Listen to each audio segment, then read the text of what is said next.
اگر تو یہ چاہتی ہے کہ تیرے جو بیٹے انتقال کیا ہے انہوں نے وہ جنت کے اندر سیر کر رہے ہیں، کیا میں اللہ سے کہوں کہ تجھے دکھا دے منظر؟ سبحان اللہ، کیا میں اللہ سے کہوں کہ تجھے وہ منظر دکھا دے جنت کا؟ پردے ہٹا دے اللہ، اور اللہ کے لیے کوئی مشکل ہے؟ کوئی مشکل نہیں۔ اے خدیجہ اگر میں اللہ سے کہوں پردے ہٹا کر جنت کے اندر تیرا بیٹا کھیل رہا ہوگا، تیرا چھوٹے چھوٹے بیٹے کھیل رہے ہوں گے جنت کے اندر، تو اماں خدیجہ کو تسلی آ گئی۔ کیا آ گئی؟ تسلی آ گئی، صبر کر لیا۔ تو مائیں تو صبر پہلے بھی کیا کرتی ہیں، تو اس لیے انسان کو حکم ہے کہ صبر کر لے۔ ہاں غم کی وجہ سے آنسو کا آ جانا یہ تو قدرتی چیز ہے، یہ تو فطرتی چیز ہے۔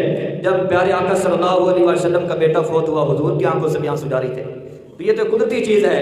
تو میرے پیارے آقا صلی اللہ علیہ وسلم نے اماں خدیجہ کو تسلی دے دی کہ آپ غم نہ کریں، پریشان نہ ہو، اللہ نے ہمارے بیٹوں کو جنت میں جگہ دی ہوئی ہے، پریشان نہ ہو۔ اور ایک دفعہ صحابہ کہتے ہیں پیارے آقا مسجد میں بیٹھے تھے، یکدم حضور پر غشی طاری ہو گئی، بے ہوشی کی کیفیت، اور پھر آنکھیں بند حضور کی ہو گئیں۔ تھوڑی دیر کے بعد حضور کو ہوش آیا تو حضور مسکرا رہے تھے، پیارے آقا مسکرا رہے تھے۔ صحابہ نے پوچھا یا رسول اللہ یہ کیا وجہ تھی؟ پہلے تو آپ کی آنکھیں بند ہو گئی تھی، غشش کی کیفیت تھی، اب اچانک آپ کو جب ہوش آیا ہے تو آپ مسکرا رہے ہیں، کیا ہوا ہے؟ میرے پیارے آقا نے کہا جبرائیل امین آئے تھے اور سورۃ الکوثر لے کر آئے۔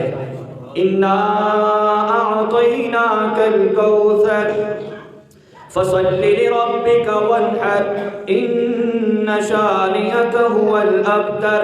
جبرائیل امین یہ صورت لے کر آئے ہیں، اس کے اندر اللہ نے مجھے تسلی دے دی ہے کہ اے میرے نبی، اے میرے محبوب، غم نہ کریں، ہم آپ کے ساتھ ہیں۔ یہ کافر مشرک جتنا مرضی پروپیگنڈا کر لیں کہ محمد کی اولاد تو زندہ نہیں رہی، بیٹے زندہ نہیں رہے، ان کی نسل آگے کیسے چلے گی؟ اے میرے نبی غم نہ کر، انا بے شک ہم آپ کے ساتھ ہیں۔ علماء اکرام مفسرین سے پوچھئے تو آپ کو بتائیں گے کہ انا کا مطلب کیا ہے، کہ جب بھی انا قرآن میں آتا ہے اس کے اندر کیا باریکیاں ہوتی ہیں۔ میں آپ کو دو مثالیں دیتا ہوں کہ جہاں بھی انا آیا اللہ کی مدد آ گئی، اللہ اپنی قدرت ظاہر کرنے کے لیے انا لاتے ہیں۔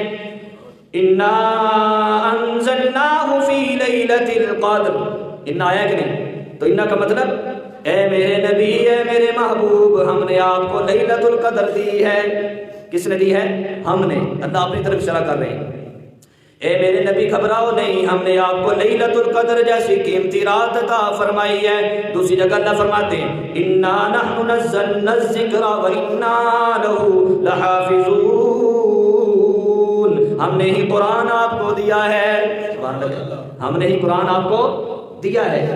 انا کے اندر اللہ پاک یہ سمجھانا چاہتے ہیں کہ یہ کوئی معمولی کلام نازل کرنے والی ہستی نہیں ہے، یہ قدرت کاملہ والی ہستی ہے، خالق مالک کی ہستی ہے، جو ساری کائنات کا مالک اکیلا ہے، ساری کائنات کا خالق اکیلا ہے۔ اس نے قرآن اتار کر بتا دیا اے میرے نبی آپ گھبرائیں نہیں، ہم نے آپ کو کوثر عطا کر دی ہے۔ یہ لوگ باتیں بناتے رہیں، یہ لوگ پروپیگنڈا کرتے رہیں کہ محمد کے بیٹے تو زندہ نہیں رہے، انا ہم آپ کے ساتھ ہیں۔ جب اللہ نے تسلی دے دی کہ میرے نبی پریشان نہ ہو، ہماری مدد آپ کے ساتھ ہے، ہماری قوت آپ کے ساتھ ہے، ہماری طاقت آپ کے ساتھ ہے، ہماری قدرت آپ کے ساتھ ہے، آپ پریشان نہ ہو۔ لوگ باتیں بناتے ہیں تو بناتے رہیں۔ انا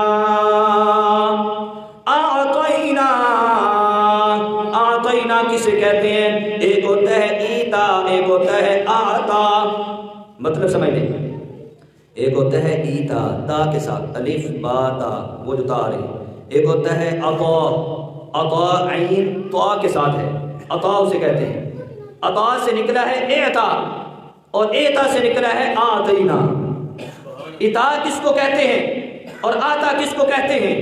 عطا اس کو کہتے ہیں کہ جو مانگنے پر ملے، جو کوئی مانگے تو اس کو دیں، اس عربی کے اندر ایتا تا کے ساتھ کہتے ہیں، اور جس کو بن مانگے چیز دے دی جائے اسے عطا کہتے ہیں، اسے کیا کہتے ہیں؟ عطا کہتے ہیں۔ تو عربی کے اندر ایک ایک لفظ کے کئی معنی آتے ہیں۔ ایتا کا معنی جو مانگے تو اس کو دینا، دوسرے نبیوں نے مانگا، دوسرے نبیوں نے مانگا، میرے اور آپ کے نبی نے مانگا نہیں، بن مانگے اللہ نے دے دیا، بن مانگے ہی اللہ نے دے دیا۔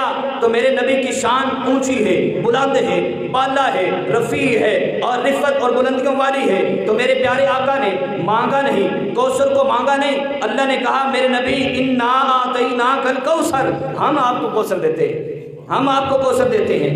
یہاں ایک اور لفظ کا معنی بتاتا جاؤں، اللہ نے لفظ استعمال کیا ہے انا اعطیناک الکوثر۔ کاف کی ضمیر اللہ لائے ہیں۔ کاف کی ضمیر کا مطلب کیا ہے؟ کاف آتا ہے واحد کے لیے، کہ ایک شخص کو خطاب کر رہے ہو، تجھے ایک شخص کے لیے کیا آتا ہے؟ کاف۔ دو کے لیے آتا ہے عربی کے اندر کما، اور 3 سے اوپر جتنے مرضی لوگ ہوں زیادہ ان کے لیے کم آتا ہے، ان کے کیا آتا ہے؟ کم۔ اللہ نے یہاں استعمال کیا کاف، انا اعطیناک، کاف خطاب کے لیے ہے۔ مطلب کیا ہے کہ اے میرے محبوب، یہ کوثر جو ہم دے رہے ہیں ہم نے کسی نبی کو نہیں دی، آپ کو دی ہے۔ سمجھ میں آیا مطلب؟ تو سبحان اللہ کہہ دیں۔ انا اعطیناک، آپ کو دی ہے۔ اگر استعمال کرتے اللہ کم یعنی اور نبیوں کو بھی دی ہے تو پھر کم آتی۔ اللہ نے کاف کا لفظ کہہ کے بتا دیا کائنات والوں کو کہ میرے محبوب